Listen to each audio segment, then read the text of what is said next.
우리 현악부의 찬양도 너무 감사하고 또 은혜로웠고, 우리 두 어린이의 찬양을 들으면서 오늘은 설교 안 해도 괜찮을 것 같은데 하는 생각이 좀 들었는데요. 그러나 주신 말씀이 있어서 이 말씀을 좀 짧게 나누려고 합니다. 이제 빌립보서의 마지막 4장입니다. 4장이 그러므로라는 접속사로 시작되지요. 이 그러므로는 인과 접속사인데 앞에는 원인이 나오고 뒤에는 결과가 나옵니다. 앞에서 사도 바울은 땅의 일을 생각하는 사람들이 있다고 했어요. 그들은 멸망으로 끝날 수밖에 없는 길을 달려가고 먹고 사는 것을 최고의 가치로 여기며 부끄러운 짓을 자랑하는 삶을 사는 사람들입니다. 그러나 우리는 우리의 시민권이 하늘에 있고 하늘로부터 우리를 구원하시는 예수 그리스도를 기다립니다. 주님이 오시면 우리는 영화로운 몸을 입고 구원의 완성에 들어가게 될 것입니다. 우리가 그런 존재이기에 그러므로 어떻게 살아야 하는지를 이제 말씀하시지요. 그런데 오늘 말씀을 보니까 사도 바울이 그런 권면을 시작하기 전에 조금은 닭살 돋는 표현으로 빌립보 교회 성도들을 부르고 있습니다. 1절 말씀을 함께 읽겠습니다. 시작. 그러므로 나의 사랑하고 사모하는 형제들, 나의 기쁨이요 면류관인 사랑하는 자들아, 이와 같이 주 안에 서라. 나의 사랑하고 사모하는 형제들이라고 부르면서 바울이 그들을 사랑한다는 사실을 거듭 확인시키고 있습니다. 하나님 안에서 한 가족을 이룬 형제요 자매라는 겁니다. 또 나의 기쁨이요 면류관이라고 그렇게 이야기하지요. 그런데 이러한 표현들은 그저 화려한 수식어를 열거한 것은 아닙니다. 바울이 말하는 한 단어 한 단어에 빌립보 교회 성도들을 향한 목자의 마음이 담겨 있습니다. 가장 먼저 사랑하고라는 말은 헬라어로 필라델피아인데 뜨거운 형제를 뜻합니다. 우리는 예수 그리스도 안에서 함께 거듭나고 함께 용서받은 존재입니다. 그래서 우리는 절대적인 관계를 가진 사람들입니다. 이 절대적인 관계는 피를 나눈 사이를 의미하는데, 당시의 헬라 문화권에서 부부 관계보다 더 깊고 절대적인 관계, 끊어질 수 없는 관계를 표현할 때 이 단어를 썼습니다.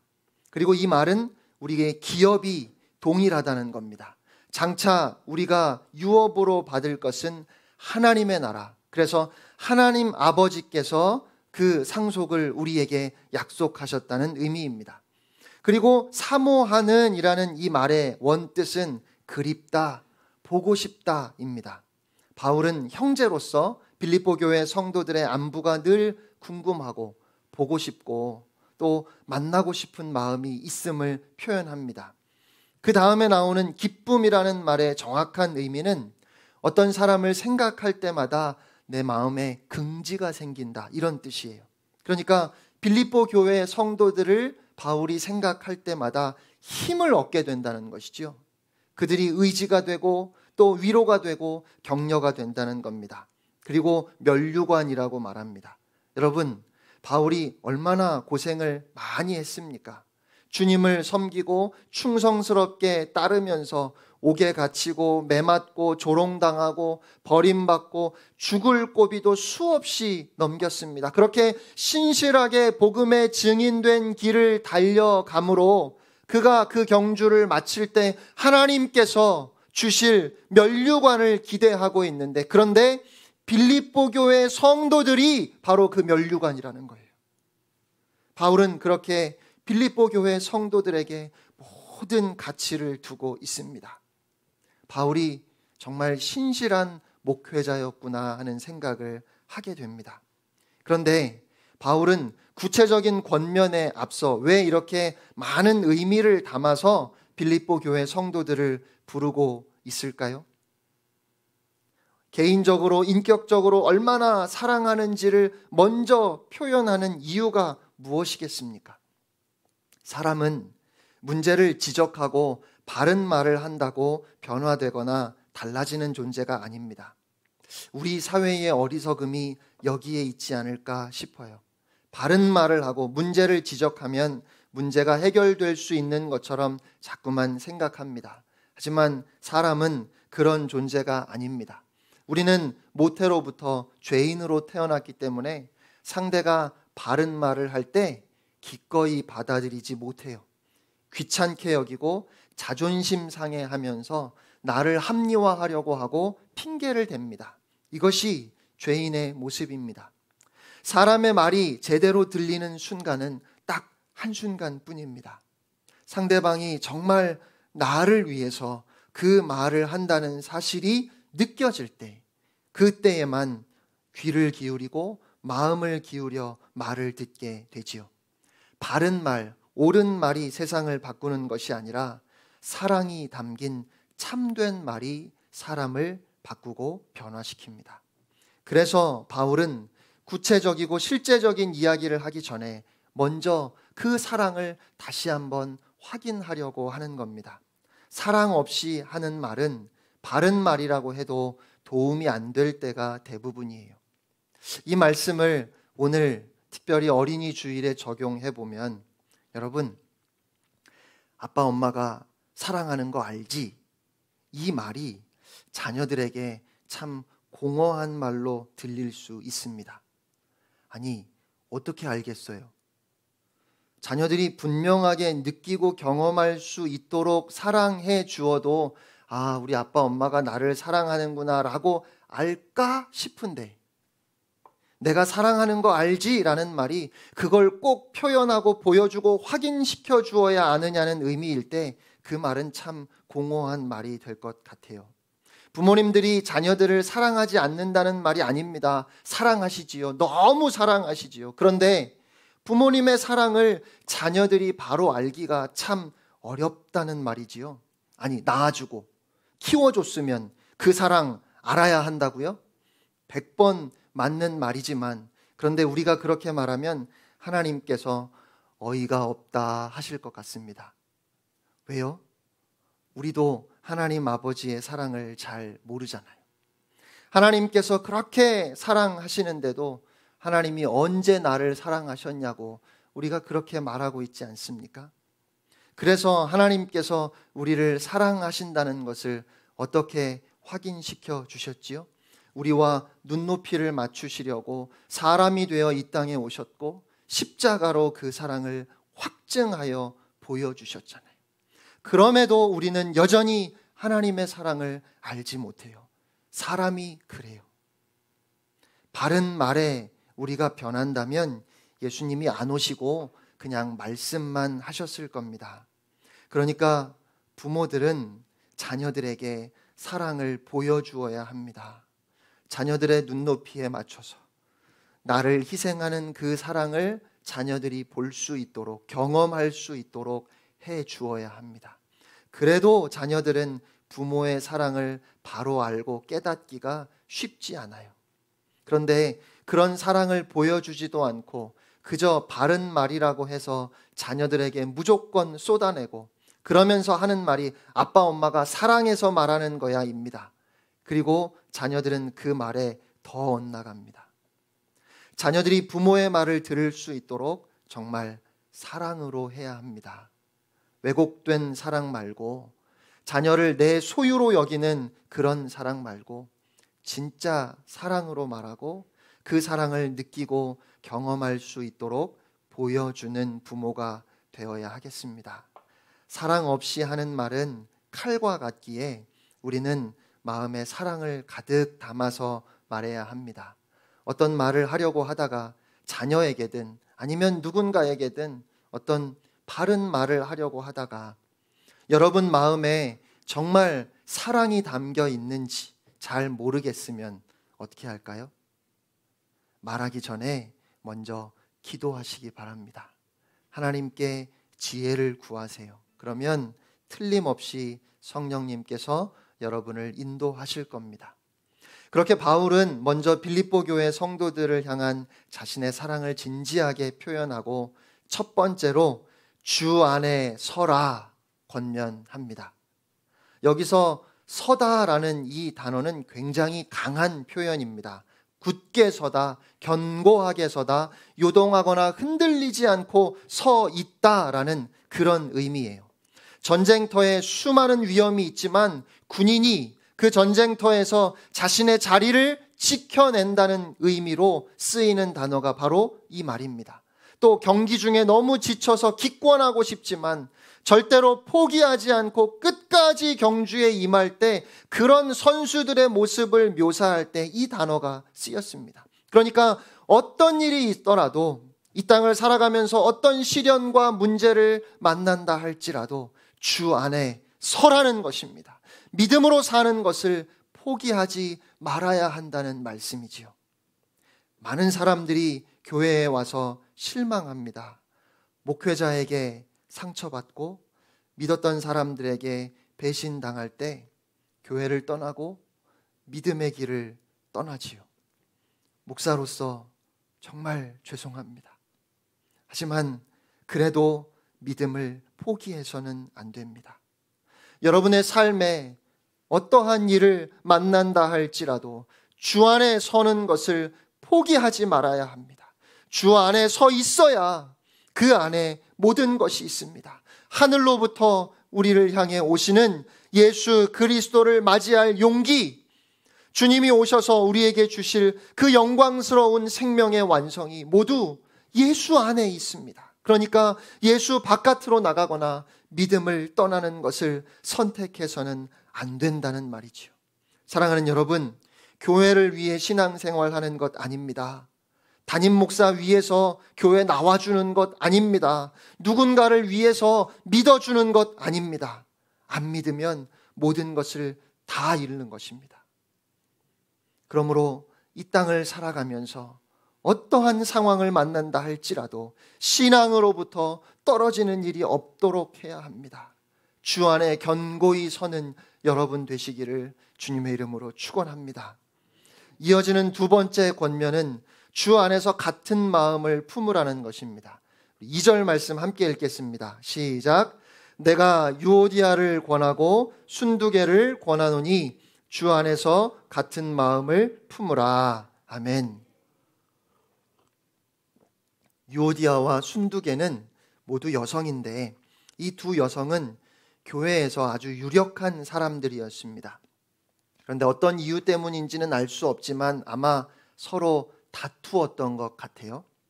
그들의 문제가 무엇인지 정확하게 알 수는 없지만 몇 가지 오늘 본문에서 추측해 볼 수는 있습니다. 첫 번째로 바울이 두 사람의 이름을 각각 부르면서 내가 유오디아를 권하고 순두개를 권한다고 말하는 것을 보면 둘 중에 한 사람이 잘못한 것이 아니라 둘 다 잘못이 있는 것 같아요. 그리고 또 하나, 그 문제가 진리를 떠난 것이든지 아니면 성도로서 바르지 못한 행실의 문제였다면 바울이 그것을 언급했을 것 같습니다. 그들이 죄를 지었거나 거룩하지 못한 행실이 있었다면 그 문제를 반드시 짚고 넘어갔을 거예요. 그런데 문제의 내용을 다루고 있지 않은 것을 보면 아마도 개인적인 것 같습니다.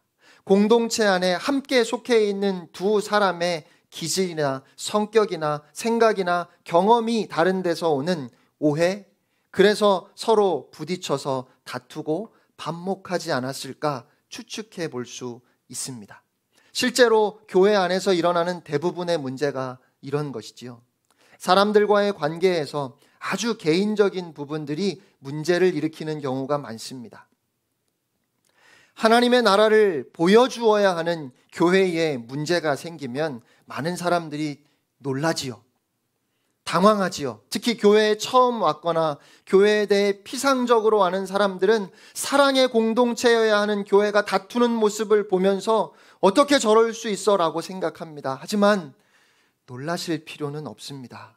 교회는 죄인들이 모이는 곳입니다.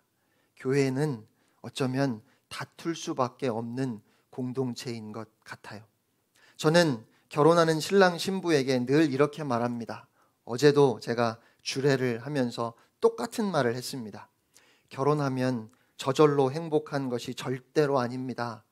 두 사람이 혹시 싸우게 되더라도 당황하거나 놀라지 마십시오. 나도 태어나면서부터 죄인이고 너도 태어나면서부터 죄인인데 죄인 둘이 만나서 서로 왕노릇하려고 싸울 수밖에 없겠지요. 그러니까 싸우는 것을 두려워하지 말아야 합니다. 여러분, 우리가 살아가면서 다 겪지 않습니까?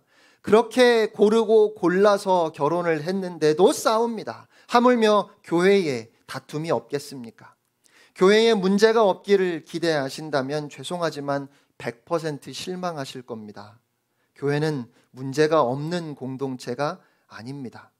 때로는 감추고 덮어놓고 지나갔을 뿐이지 교회 안에 깊이 들어가지 않아서 문제가 없는 것처럼 보였을 뿐이지 죄인들이 모인 교회에는 늘 아픔과 문제가 있습니다. 그런데 교회가 세상과 다른 것은 그 문제를 어떻게 다루는가 하는 것입니다. 세상 같으면 그렇게 나와 안 맞는 사람 안 보면 되죠. 그 단체에서 나오든지 적당히 거리를 두고 소극적으로 활동하면 되는 겁니다. 그런데 오늘 주님은 말씀하시기를 주 안에서 같은 마음을 품으라고 하십니다. 주 안에서 같은 마음을 품으라는 이 말씀은 우리는 그럴 수 없다는 거예요. 누군가와 적당히 거리를 두고 피하고 안 볼 수 없다는 말이에요. 그 누구누구가 1부 예배 나오니까 나는 2부 예배 가지 뭐 이렇게 생각할 수 없어요. 우리는 그렇게 다른 생각이나 다른 경험이나 다른 기질의 차이에 집중하는 것이 아니라 우리 주님이 십자가를 지심으로 우리를 구원해서 주님의 몸된 교회라고 하는 하나의 공동체로 우리를 묶어놓으신 것을 인정하고 주님을 믿는 믿음 안에서 하나됨을 지켜내야 하는 사람들입니다. 하나님의 말씀에 순종하고 다른 사람의 유익을 위해서 나를 내려놓고 희생하고 힘써 하나됨을 만들어가는, 아니 성령이 하나 되게 하신 것을 힘써 지키는 공동체가 바로 교회입니다. 서로 의견이 통하고 마음이 맞아서 그래서 친해지는 것이 아니라 교회는 생각이 같기 때문에 마음이 통하기 때문에가 아니라 예수님 때문에, 복음 때문에, 하나님의 말씀 때문에 사랑하는 지체들이 나의 기쁨이고 나의 면류관임을 알고 그들을 위해서 희생하고 나를 부인할 줄 알아야, 그래야 우리가 교회입니다. 교회는 문제가 없는 공동체가 아니에요. 우리 같은 사람들이 모였는데, 저 같은 사람이 담임 목사라고 서 있는데 어찌 문제가 없겠습니까? 멀리서 찾을 것도 없고 나 자신을 한번 보시면 나 같은 사람이 있으니 문제가 없을 수 없지, 고개가 끄덕여지지 않으십니까? 그런데 그 문제를 다루는 방식이 세상과 다릅니다. 무엇 때문에 하나 되고 내 생각을 내려놓고 상대방의 말에 귀 기울여야 하는지, 무엇 때문에 절대로 포기하지 않고 끝까지 함께 가야 하는지, 그것이 교회의 핵심입니다. 그래서 사도 바울은 주 안에서 같은 마음을 품으라고 권면합니다. 예수님 때문에 우리는 둘로 나누어질 수 없습니다. 주 안에서 같은 마음을 품어야 합니다. 그리고 이어서 사도 바울이 이렇게 권면합니다. 3절 말씀을 우리 함께 읽겠습니다. 시작. 또 참으로 나와 멍에를 같이 한 내게 구하노니 복음에 나와 함께 힘쓰던 저 여인들을 돕고 또한 클레멘드와 그 외에 나의 동역자들을 도우라. 그 이름들이 생명책에 있느니라. 아멘. 나와 멍에를 같이 한 너에게 권한다. 그런데 이 사람이 누군지 우리는 알 수 없습니다. 다만 이 편지를 받았던 빌립보 교회 성도들은 그가 누구인지 아마 다 이해했을 겁니다. 그런데 이 말씀을 보면 지금 유오디아와 순두계에게 주 안에서 같은 마음을 품으라고 권했던 바울이 교회를 향해서 너희는 저 두 사람을 도우라 말씀합니다. 빌립보 교회를 향한 바울의 세 번째 권면은 도우라입니다. 교회는 사람들이 다툴 때 아이고 또 싸우네, 뭐 때문에 저렇게 싸운대, 이렇게 방관하거나 무관심할 수 있는 공동체가 아닙니다. 누군가가 다투고 나뉘어질 때 그것을 나의 문제로 여기고 그들이 화해하도록, 회복되도록, 다시 하나 될 수 있도록 도와야 한다는 겁니다. 나와는 직접적으로 상관이 없는 일이라고 그냥 바라보지 말고, 혹은 한쪽 편에 서서 거들어서 오히려 두 사람 사이를 더 벌려놓지 말고 자신의 문제로 여기고 그 두 사람을 돕고 섬겨야 한다는 것입니다. 그래야 교회라는 말이지요. 우리는 죄인입니다. 그래서 가까웠던 사람, 때로는 믿고 사랑하던 사람이 뭔가 잘못했다는 말을 들으면 당장은 마음이 아프지요. 안타깝지요. 그런데 우리 마음 한쪽에 고소한 마음이 있어요. 평소에 존경했던 분이 잘못했다는 말을 들으면 마음 아파하는 것 같은데 또 한편으로 그럴 줄 알았지. 우리가 얼마나 나쁜 죄인인지 몰라요. 우리의 본성 자체가 그렇게 일그러져 있습니다. 그래서 남들이 잘못하고 남들이 힘들어하는 이야기를 들으면서 나는 그렇지 않다고 스스로를 높이는 어리석음을 보이지요. 그런데 그렇게 하지 말라는 것입니다. 다른 사람의 아픔을 바라보면서 자신을 높이는 어리석은 자 되지 말고 그들을 도와서 그들이 화해하고 하나 될 수 있도록 하라는 겁니다. 다른 사람들의 문제로 치부하고 지나가지 말고 나의 문제로 여기고 나의 아픔으로 여기라는 것입니다. 화평하고 화목하게 하는 일을 적극적으로 나서서 행하라는 말씀이지요. 당사자인 두 사람이 아무리 만나도 서로의 문제를 해결하기 힘드니까 제3자가 가서 도와주고 격려하고 결국은 회복시키는 것, 그것이 교회의 본질이고 그것이 교회의 아름다움임을 오늘 주님은 말씀하십니다. 시애틀 형제교회 권준 목사님이 쓰신 교회만 다니지 말고 교회가 되라 라는 책이 있습니다. 여러분은 교회 다니십니까? 아니면 교회이십니까? 우리가 교회라면 교회의 문제를 남의 이야기하듯 그렇게 가볍게 말할 수 없지요. 우리가 교회이기에 교회의 문제에 대해서 나는 그렇지 않다고 말할 수 없다는 것입니다. 교회의 문제가 곧 나의 문제이기에 함께 아파하며 그 약함을 함께 감당하고 짐을 함께 져야 합니다. 교회의 하나됨을 지키기 위해 기꺼이 대가를 지불하고 다른 사람을 탓하거나 비난하지 아니하고 함께 문제를 풀어나가는 것이, 그것이 교회입니다. 예수님께서 우리에게 화평케 하는 자는 복이 있다 말씀하셨습니다. 그들이 하나님의 아들이라 불릴 것이다 말씀하셨습니다. 성도의 특징을 그렇게 말씀하신 것입니다. 성도는 이 땅에서 평화를 만들어내는 사람들이라는 것입니다. 사랑하는 성도 여러분, 교회 안에도 아픔이 있습니다. 하지만 어떤 아픈 순간이 우리에게 오더라도 주 안에서 같은 마음을 품읍시다.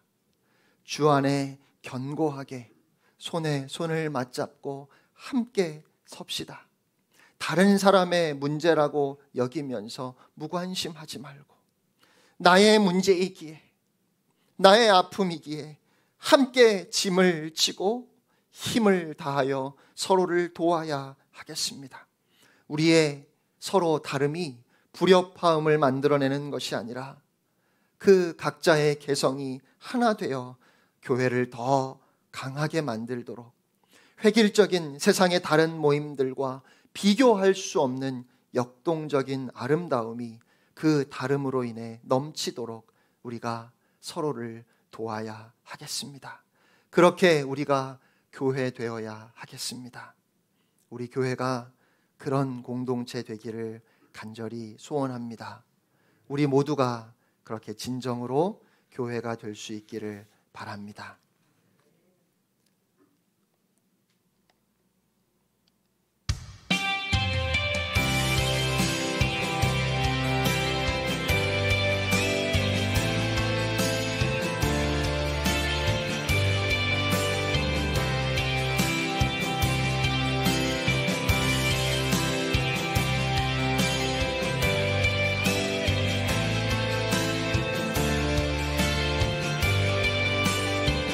우리에겐 소원이 하나 있네. 우리에겐 소원이 하나 있네.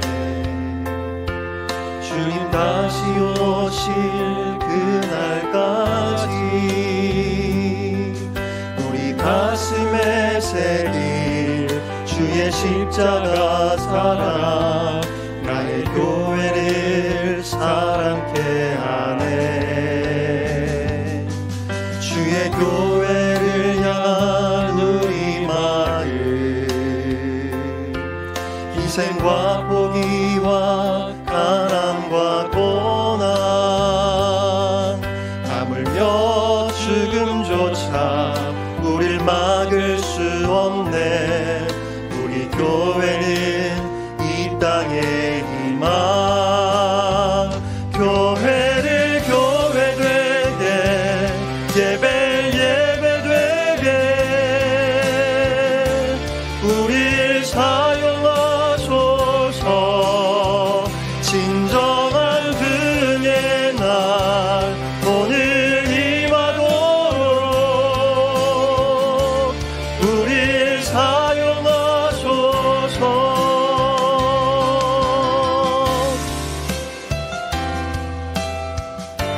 우리에겐 소원이 하나 있네. 우리에겐 소원이 하나 있네. 주님 다시 오실 그날까지 우리 가슴에 새긴 주의 십자가 사랑, 나의 교회를 사랑케 하네. 주의 교회를 향한 우리 마음, 인생과 포기와 가난과 고난, 하물며 죽음조차 우릴 막을 수 없네. 우리 교회는 이 땅의 희망, 교회를 교회 되게, 예배 되게 우릴 사용하소서. 진정한 분의 날 오늘 임하도록 우릴 사용하소서. 성령 안에 예배하리라. 자유의 마음으로 사랑으로 사역하리라. 교회는 생명이니